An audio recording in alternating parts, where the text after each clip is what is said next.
So today I want to talk about becoming efficient at Jiu Jitsu. And there are a bunch of ways that you can become efficient. Specifically, I want to talk about becoming technically efficient or physically efficient. The reason why I want to talk about this is because this week during one of my coaching calls I had with a student, we were breaking down their performance that they had. They had some very key takeaways, and one of their main takeaways was they needed to be more aggressive, or they needed to be more combative in a competition setting. They thought that they were too hesitant, but the couple times that they just didn't think about it and just went, they felt like they had more success. Whenever we were breaking down how they can do that and improve that, they kept using the words like, oh, I just need to be more aggressive in my training, and I just need to move faster in my training, and I just need to push the pace more in my training. I can see how that mindset might transfer. The topic I was communicating to them is I was like, hey, all those things are great and have their benefits,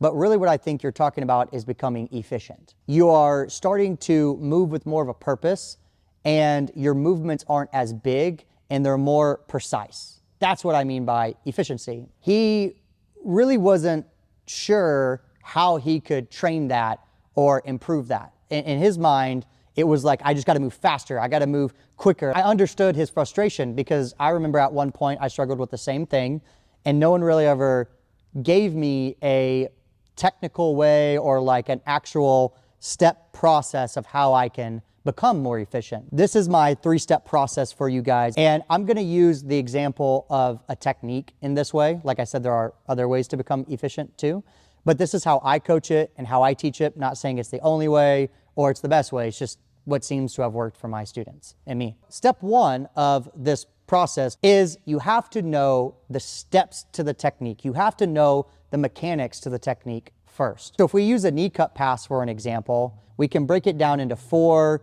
big steps. I'm not going to argue about if the steps that I'm doing are the best way for the knee cut pass. I'm just trying to build a picture so we're all on the same page here and you can see how you could apply it to any other technique moving forward. So step 1 of a knee cut pass is that you usually have to step your foot in between somebody's legs. Step 2 is that you have to make contact, usually with your hands on some point with their body, meaning you have to get an underhook, you have to put a hand on the lapel, you have to put a hand on the hip or hand on the knee.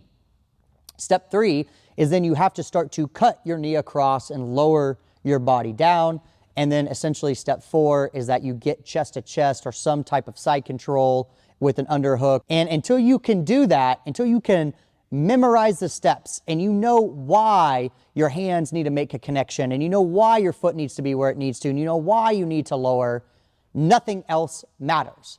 Because then when we start adding efficiency, what we're wanting to do is starting to blend steps together to almost to the point where you don't know where step 1 ends and step 2 begins. Now, I'll talk about more about this here in a second of some rules that you can tend to follow. If you're forgetting steps and you're forgetting key details of like where your foot needs to go or where your underhook needs to be or how you need to finish, it doesn't matter. You moving faster and trying to do everything quicker, if you're forgetting key concepts or key steps or key points, it doesn't matter, right? So you have to be able to do that first. I'm firmly believing until you can remember how to do that, nothing else matters.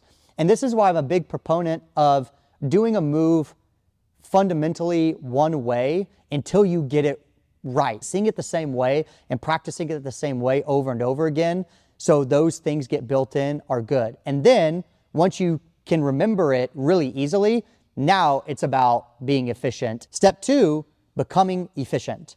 And I use that word of blending, meaning that can you do step 1 and step 2 almost at the same time?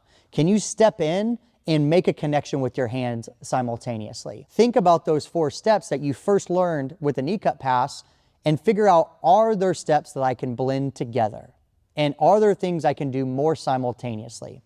And I use the word blend versus remove. And because I've used that wording before, students literally remove the entire step, meaning that they don't underhook or they don't put the hands in the correct spot. They're actually taking away that key detail. So I like the word blend because it still encapsulates that those things are essential and necessary to the technique working. Blending them together is more efficient, meaning that if I can step my foot in and make contact, I've just decreased my time. Another way to think of this is sharp, rigid edges, meaning that if I'm very choppy, like 1 and I pause, 2 and I pause, 3 and I pause, 4 and I pause, we clearly see where step 1 starts and step 1 ends, and step 2 starts and step 2 ends.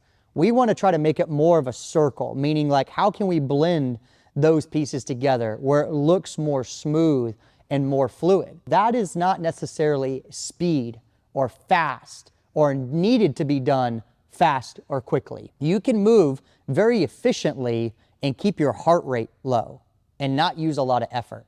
There's people that do that all the time. That's people who are really, really good at jiu-jitsu, in my opinion. Now, can you add speed to it? Can you add force to it? Can you add effort to it?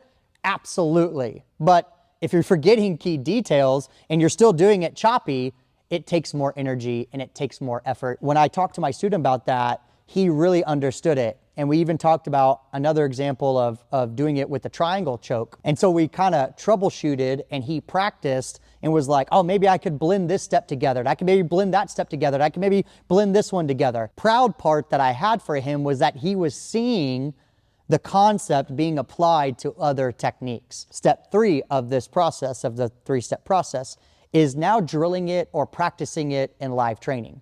I think there's a lot of benefit in drilling in an efficient manner, meaning that once you get that step 1, step 2, step 3, and now you start drilling and you start combining steps together and you start blending them together, that's where drilling becomes better, because now your timing gets better with it. You start creating better habits. You start seeing better reactions. There is a difference between drilling step 1, pause, step 2, pause, step 3, pause, step 4, pause and complete, versus combining step 1 and 2 together, combining step 3 and 4 together, and then getting to the completion.